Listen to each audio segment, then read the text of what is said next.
अच्छा यार, इसी तरीके से ये 7, 8, 9, 10 के जो है पार्ट ए भी बिल्कुल इस तरीके से ही होंगे। अच्छा, पार्ट सी की बात करूँ, पार्ट सी एक बार सवाल ये देख लो, पार्ट सी क्या है। Part C, CU C3 union C4 considering of the line segment of from 000 to 110 followed by the segment from 110 to 111। ठीक है, इसमें हमें करना ये है कि एक्चुअली यहाँ पे 2 पॉइंट्स हमें दिए हुए हैं। ठीक है, एक हमें 00 से लेके 110 तक पॉइंट्स फॉलो होंगे। उसके बाद हमारे पास 110 से लेके 11 तक हमारे पास पॉइंट्स फॉलो होंगे। ठीक है, इसमें ये मैं 9 का करा रहा हूँ। ठीक है, एक्चुअली 7 और 8 का मैंने गलत किया हुआ था, तो मैं 9 का करा रहा हूँ डायरेक्ट इसका पार्ट सी। ठीक है, अब यहाँ देखो यार, ब्राइटनेस का मसला क्या हमारा है।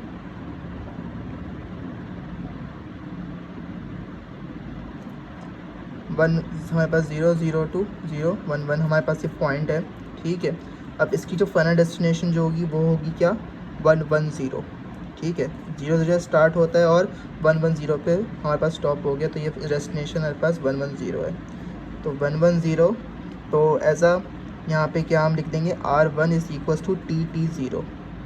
ठीक है, तो 11 एज अ डिनोट हमें टी ही कर रहे हैं ना, तो यहाँ पे I और J और K है, तो K हमारे पास यहाँ 0 है। ठीक है, तो अब हम क्या करेंगे, देखो यहाँ पे F का डेरिवेटिव था जो कि हमारे पास ये है 9 वाला फॉलो हम कर रहे हैं। ठीक है, अब इसके अंदर हमें ये R की वैल्यू पुट करनी है, तो क्या होगा, Z जो कि हमारे पास 0 है ऑलरेडी, तो ये तो कैंसिल हो गया, -2x, x हमारे पास क्या है TJ, प्लस y जो कि हमारे पास t है, तो ये √t के, तो ये गया f ऑफ r आ गया। जो हम नॉर्मल इंटीग्रेशन में कर रहे थे वही हमें इस यहाँ करना है, तो ये क्या आ गया, f ऑफ r। अब हमें इसका डेरिवेटिव निकालना है। डेरिवेटिव क्या आएगा, TT0 है मतलब 110 आ जाएगा। अब हमारे पास हम इन दोनों को हम डॉट प्रोडक्ट ले लेंगे, f of r dot r का डॉट प्रोडक्ट लेंगे, तो इसलिए हम इसे सॉल्व करेंगे, तो हमारे पास आंसर क्या आ जाएगा, -2t। अब इस -2t का हम इसके अंदर हम पुट करेंगे, लिमिट हमारे पास वही रहेगी 1 और 0 जो प्रीवियस क्वेश्चंस में थी हमारी, वही हम लिमिट हम पुट कर रखेंगे और इसको सॉल्व करेंगे, तो आंसर यह हमारे पास आ जाएगा -1।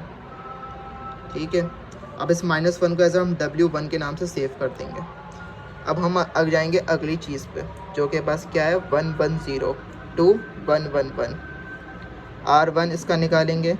अच्छा, अब यहाँ पे क्या होगा, ये जो 11 जो आ रहे हैं ना, ये क्या है, एक्चुअली प्रीवियस वाले आपके 1 हैं, वो एज अ यहाँ पे भी कांस्टेंट रहेंगे।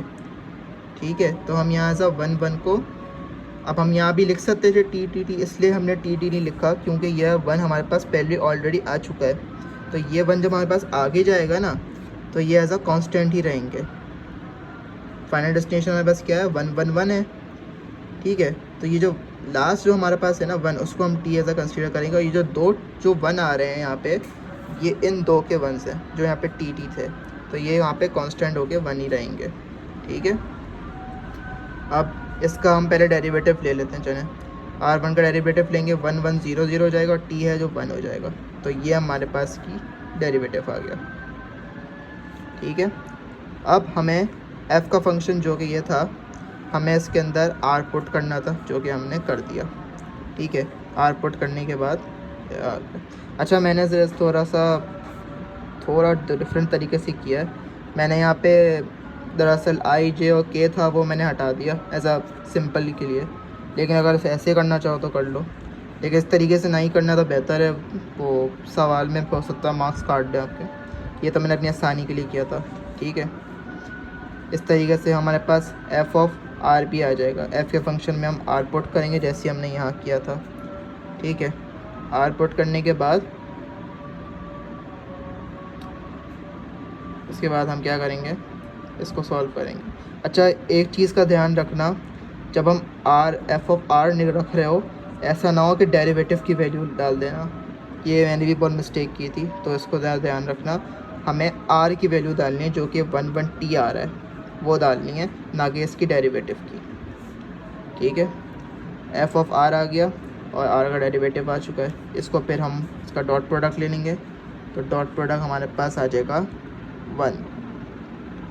ठीक है, अब इसको हम एज डब्ल्यू सेव कर देंगे, सॉरी नहीं, इसको और मज़ीद सभी तो इंटीग्रेशन लेनी है ना, तो यहाँ पे हम इसकी 1 की इंटीग्रेशन लेंगे। लिमिट हमारे पास 1 और 0 ही रहेगी। इसकी इंटीग्रेशन लेंगे तो इसका आंसर जो है वो एज 1 आ जाएगा। अब इस 1 को हम एज W2 सेव करेंगे। सवाल में देखो यहाँ लिखा हुआ है C3 यूनियन C4, मतलब अब दो वैल्यूज़ जो आएंगी हमारे पास इन दो डेस्टिनेशन से, एक डेस्टिनेशन ये थी और एक यहाँ से लेकर यहाँ तक की डेस्टिनेशन थी, तो इन दोनों की डेस्टिनेशन जो आंसर आएगा उसको हमें प्लस करना है। तो एक का आया था W1 -1 और W2 1 आ चुका है, तो हमने इसको ऐड करा तो आंसर 0 ही आ गया। तो ये इस तरीके से सॉल्व होगा, एक बार देख लो।